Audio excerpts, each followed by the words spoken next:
Hello. Today I am here with a very special guest, Jacqueline Carey, best-selling author of the Kashield series.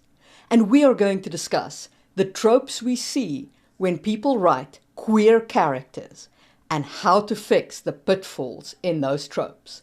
Welcome to this very special episode, Queer Eye for the Straight Author, with Marie Mullaney and Jacqueline Carey.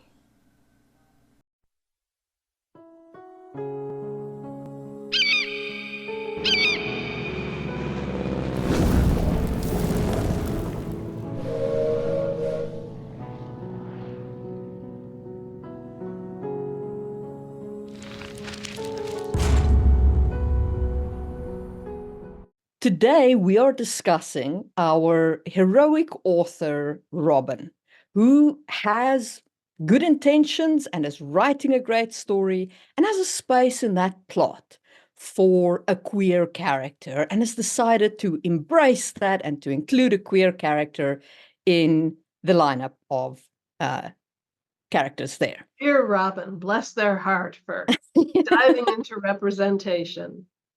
Yes.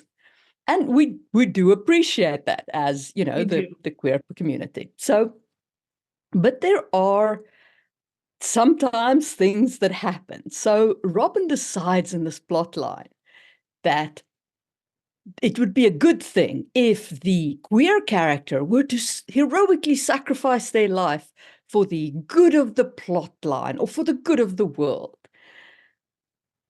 Are there other queer characters in Robin's No, there's only one singular queer character in one the story. character? So the one queer character heroically sacrifices themselves, leaving us with no queer characters, but a 100% kill rate. Yep, we've just unalived our only queer character. Yeah. That is something you don't really want to do, Robin. See, if you have 10 straight characters, you kill one. That's a 10% kill rate. Nothing really to worry about. But with queer characters, there's a name for this. Bury your gaze. Yes. It's a trope on tvtropes.com. And would you like to walk us through kind of like what the problem is here?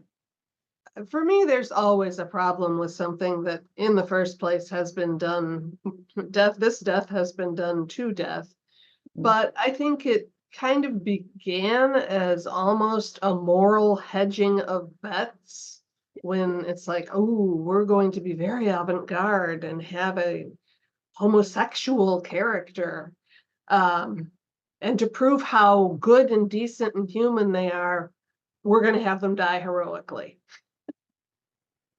Absolutely. It's almost like the token black guy at one point was always very also much so. Yeah. very much killed off all the time. Yeah.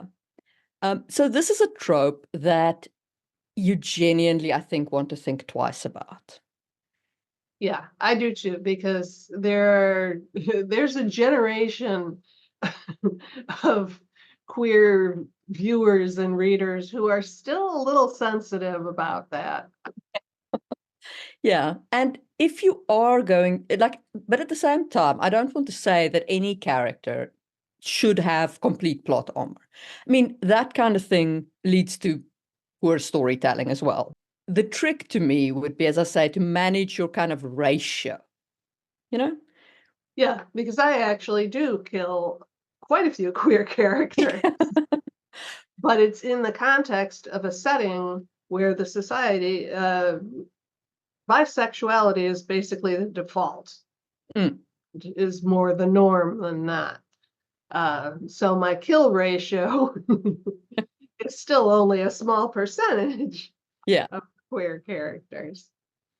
And of course, I mean, the other approach is George R.R. Martin, who just kills everybody indiscriminately. And we understand that that's just, the way it goes. Yeah, I was going to say, if you've got a pulse, you're at risk. But even that, you could be the animated undead, but got a second death coming in George Martin's world. Yeah. So that one I would rethink. And the same one, if Robin were to decide, okay, they're going to include another queer character, but this time It's going to be the villain as well. So we're going to have a villain and the guy who dies, and that's going to be our two queer characters. All right, so we're left with 50% representation, but it's pure evil. Yes. Again, not a good look for an already marginalized community. The most sensitive of approaches. Perhaps spread your evil around. Is it relevant to the villain's villain? Identity. Yeah. That is always a good question. Like, if you're going to include the villain and have them be, I guess, queer, what does that, why? Are Yeah. you why are you making them queer as opposed to straight? Because if it's a villain, then it should probably play into their motivation in some way. Maybe, maybe not. Yeah. I think I kind of I like to poll my readers if I'm going to do something like this, just to find out, well, I know what's on my mind, but what's on your minds? Mm. And one of the foremost was in representation of queer characters, simply establishing queerness as an identity and leaving it at that, and not developing three-dimensional characters in the first place so that we know why they're good, why they're bad, why they're morally gray, um, why they are not, why they are full-fledged human beings. Mm. Yeah, I think that is very common, unfortunately, in a lot of representation as a tick box, Yeah. where it's literally just the character is queer to be queer. Yeah. They have no actual personality, and they advance the plot, but very mechanically. And that's also not great, obviously, because at that point you get wooden characters. Right. I started jotting a list of questions that this has nothing to do with sexuality, which is kind of the point, to ask yourself if you are coming up with a character that is queer in some way. What did I have? Like, do they have a pet? Cat or dog? Bird? Curveball? Tarantula? Are they an only child? Do they have siblings? Did they grow up affluent? Did they grow up in poverty? Are they of the default demographic majority, or are they marginalized in any other way? What kind of sense of humor do they have? These are all the questions you need to be asking yourself, Robin, if that is your real name, in developing all your characters, not necessarily those specific questions, but the kind of questions that make someone come alive and be interesting, more than they like dudes or they like girls or they like both. Mm. Or neither. And I do actually just want to go back to a point that you made about Terre d'Ange, where there is no marginalization for being queer, where, bisexuality is the default and everybody kind of understands that without, people don't get, I guess, slammed the way that it used to be, and in some communities still is, here for being queer. And that also makes a difference, I think, in setting up your queer characters. What do you feel? Yeah, I think, I mean, the world of Terre d'Ange is in many ways just pure wish fulfillment. And I like my world, my fantasy, my rules. I say everybody's pansexual, then they are. And I think authors do tend to forget sometimes that you can do that, especially if you're writing fantasy. You're not constrained by the rules of modernity. Um, it's your world. You can Do create it anything. as you like. If readers are going to swallow humans evolving, even though there are dragons that breathe fire, I think they can swallow that the society is not prejudicial about sexuality. Oh, I know, but it's so funny, when people say, well, how much of you is in your character? Like, I've also never been a spy or a swordsman or many other things that I've written about. Indeed. And that's the thing. It's like, yes, there are elements of ourselves that we of course put into our characters, but they are not us. Right. Yeah. So going back to Robin, they've now decided not to kill off their only queer representation, which is great.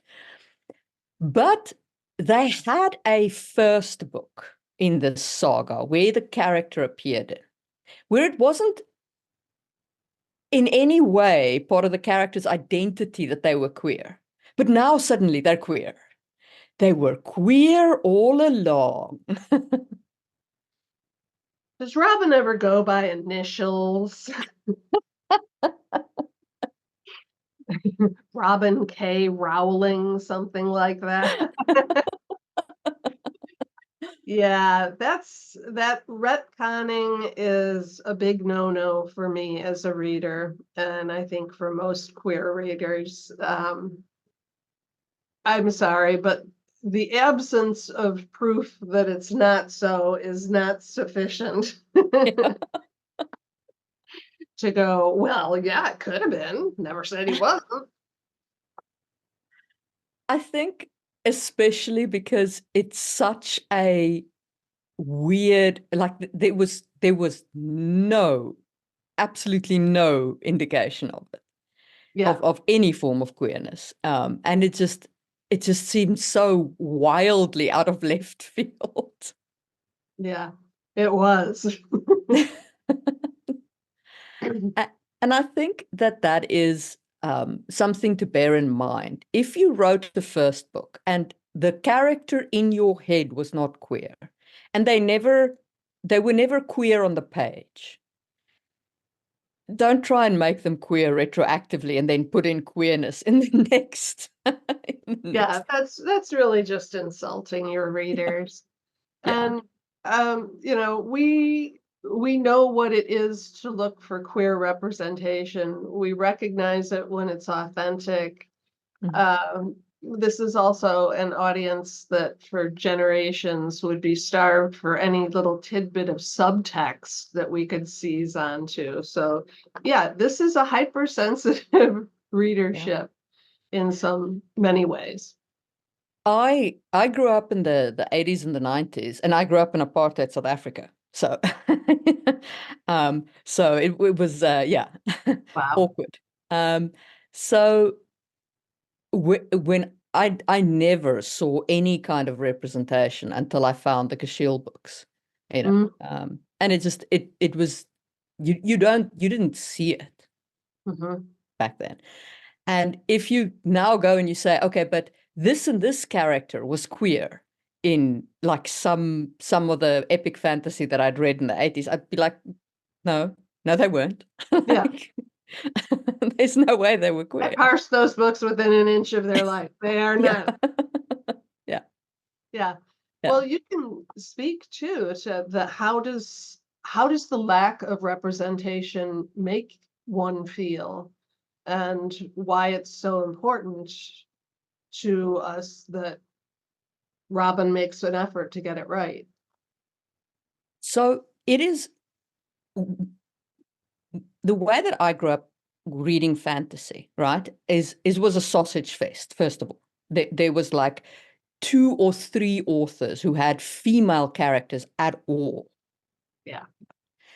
Um, and and so you firstly, yes, I can live myself into the male heroes, and yes, I did. I mean, because it was what I had. But you do feel like, can't somebody else even imagine that I could exist? And that's what representation really does. That's what it does to have a queer character in a book. It says to you, as the reader, that some author can imagine that you exist, Mhm. that someone like you exists. Yeah. And that sense of you are real, you are seen, you are not alone in this world is massively important.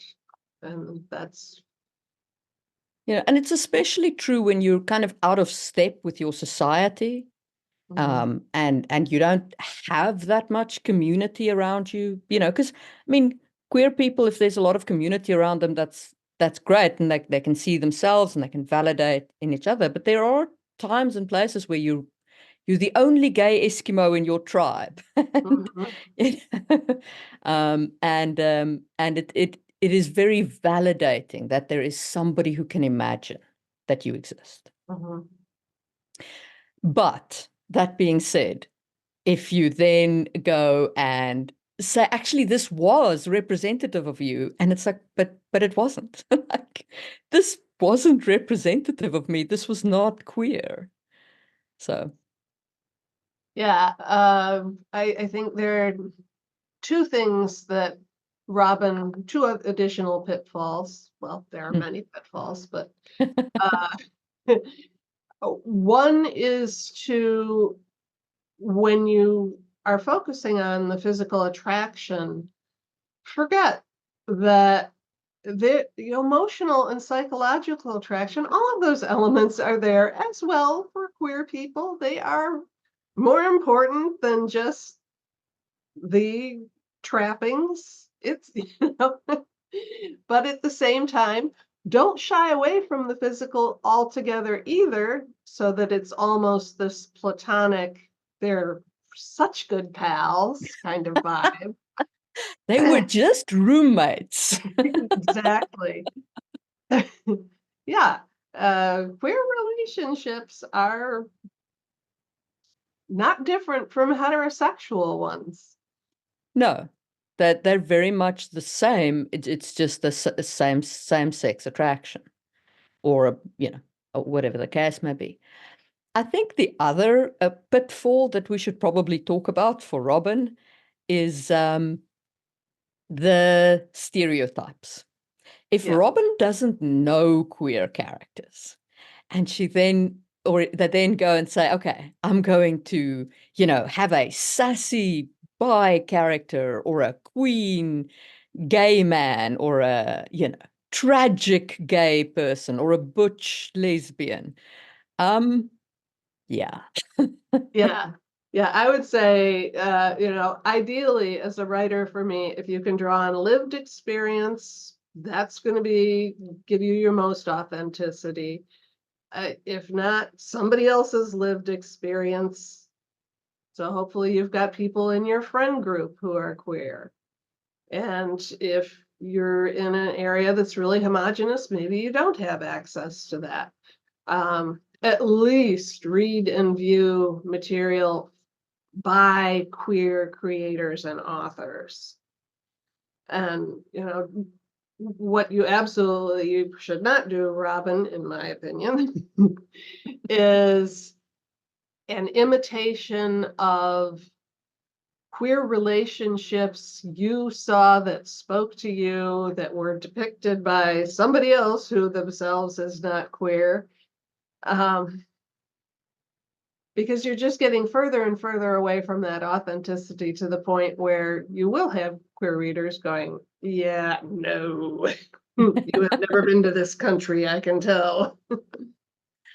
So you wrote a Starless, which features I want to say trans. Yeah, I use non-binary, Yeah.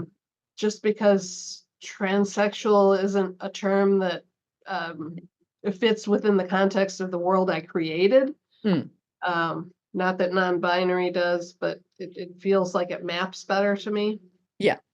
Non-binary work. So, but you aren't yourself non-binary, I think. No. Yeah. So how did you go into that research? Um, In that, I came across an article about a book, which I subsequently read, which was called I should have written this down, The Lost Girls of Kabul, I believe. And it was about a really specific practice in Afghanistan where a family with daughters would designate often a youngest daughter to be an honorary boy so that she could then wear boys' clothing, take a job helping the family, working in the family business, and would be treated as a boy.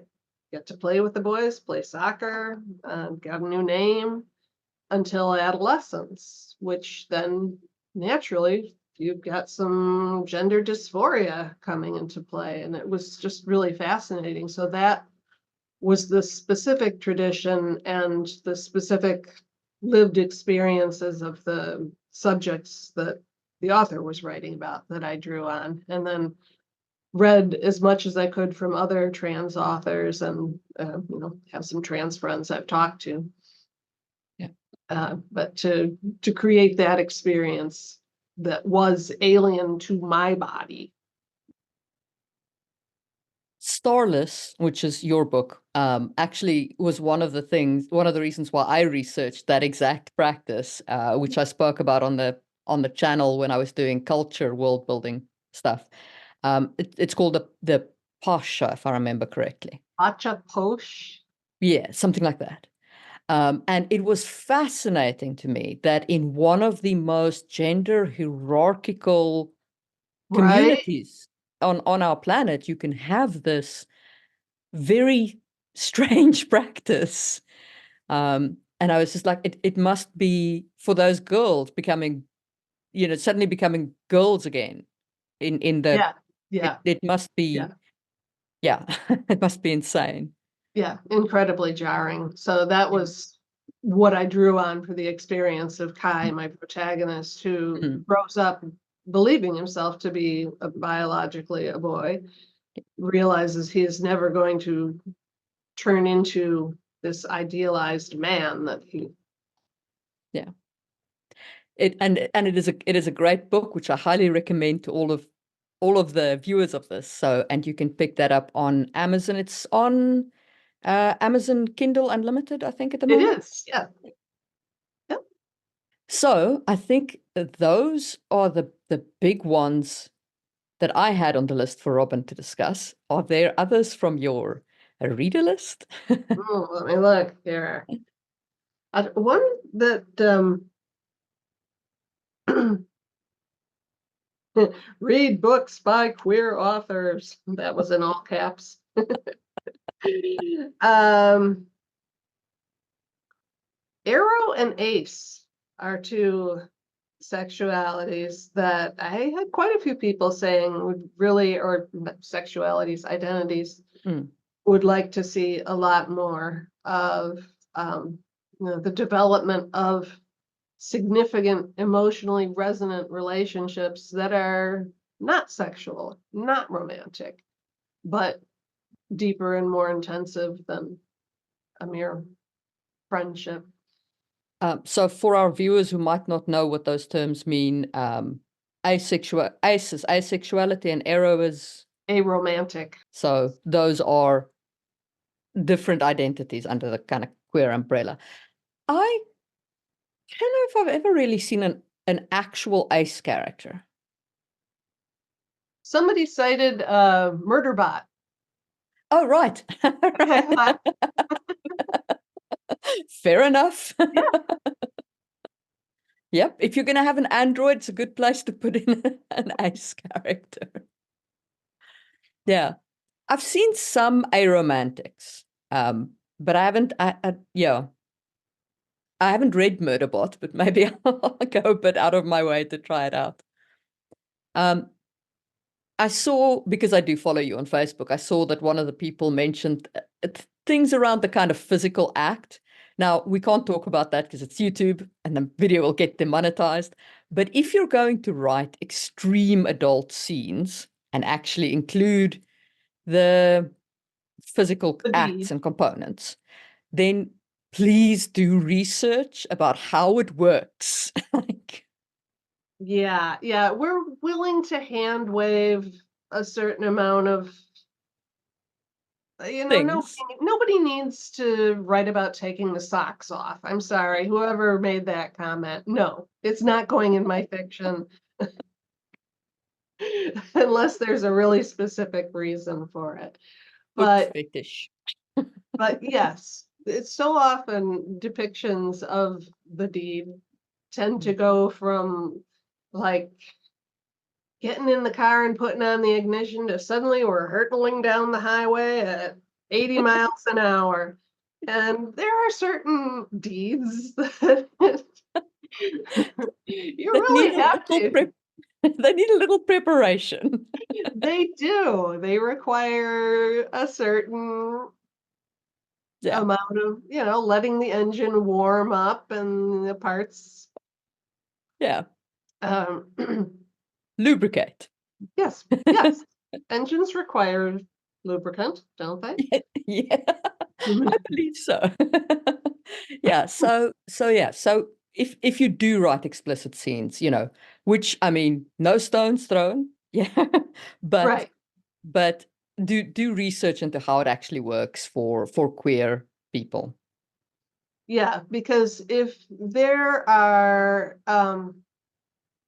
I I have not written extremely graphic male scenes, Mm, and um, there are two reasons for that. One, the most natural character for me to have done that with, Imriel, remained stubbornly really freaking straight, and that was another thing. I didn't want to force.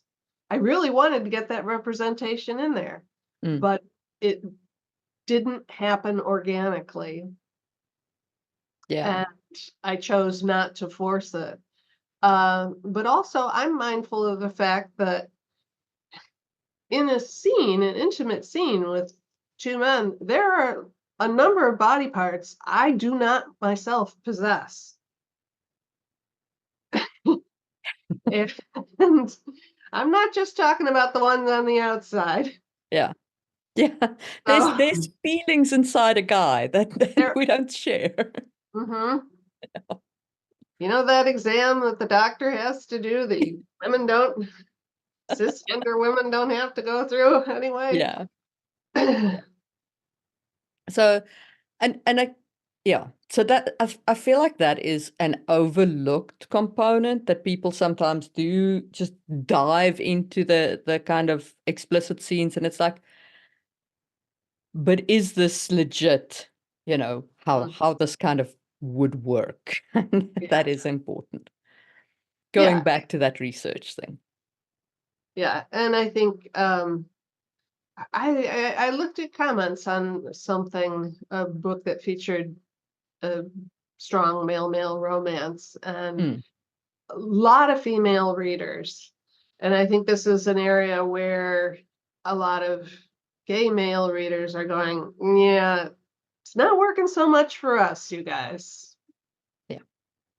And that's an odd thing. Like a lot of gay male romance is actually read by female readers and is weirdly written for female readers. And I'm like, okay, that's a little odd, but sure. Yeah, and I feel a little like I'm not sure what it's my place to tell Robin to Mm. do if that's the readership she's writing for, other than maybe be aware, Robin, that gay men are reading that going, mm-mm. Yeah. Yeah. If your target audience is actually housewives, a- and yet it is gay romance because that's apparently a thing that people read, um, then yeah, I guess that's a different genre.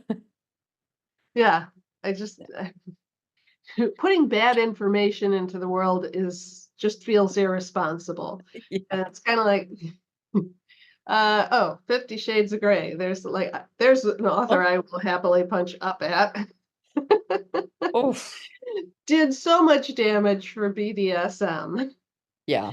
because it was an emotionally, psychologically, and physically irresponsible treatment. It was, yeah. Yeah. Yeah. I I I am I don't even have words for that particular That trilogy. phenomenon. Yeah. I tried to read it. I was just like, no. Just no. I can't. Um, and it did do a lot of harm because there was no actual research into how the BDSM community works. Right. Like Fedre, for example, one could make the argument, right, which I've heard on Reddit, which take it as with a grain of salt, but I've heard on Reddit that Fedre never goes through aftercare. I'm like, yes, Fedre is also the chosen of the god of pain. Like, these things are not the same. But with 50 Shades of Grey, the character was a normal human. Mm-hmm. But it was just, I don't know. Yeah. There was a lot wrong with those books. Yeah. Yeah, I mean, there's whenever you're writing historical fantasy, for me in particular, you have to have it's a tenuous relationship with modernity because you don't want to completely ignore, say, some of the really sensible tenets of safe sex, Yeah. but at the same time, I don't want to throw in something that's going to be whoop, whoop, modern sensibilities. Makes no sense in this quasi-historical setting. Yeah. So, Yeah. You have to play with it, you know. But I mean, I also feel like that was very adequately addressed in the Imriel trilogy, you know, because there that relationship was much more what I would call yeah, a kind of standardized. yeah, Yeah. yeah, because she is Yeah. not a God's chosen. Yeah, exactly. Yeah. And speaking of your books, what are you working on anything at the moment? I am. It is something completely different. The working title is Masquerade, which I chose with a little bit of a bridge to some of my other work, but this is a very near future contemporary suspense literary novel featuring a protagonist who grew up in a cult of magicians, Okay. which imploded in spectacular fashion, and she has no memory of those events. Nice. So it's a complicated thing that I don't have a good elevator pitch for just yet. Well, I will certainly look forward to reading it when it comes out. Yeah, it's exciting. It's for the first time in a very long time. I asked myself not what do I want to write next, but what do I want to read? Okay. What's the book that doesn't exist in the world that Mm, I want to read? And that's the book I'm writing right now. okay. Well, I'm certainly looking forward to that. And then no return to Terre d'Ange anytime soon. No, No second book of Jocelyn. no. I wrote about that decision at the beginning of this year, I think. One of the things I was not prepared to do in that moment was I would have to take a real deep dive back into the scholarship of Judaism. And Mm, that is not a place where my heart really wants to be right now. fair enough. Do you have any last words for Robin, our putative hero author? Ah, just, make us people, Robin. Fully fledged people. That's all we ask, really. And I think that is a good note. All Thank right. you. Thank you.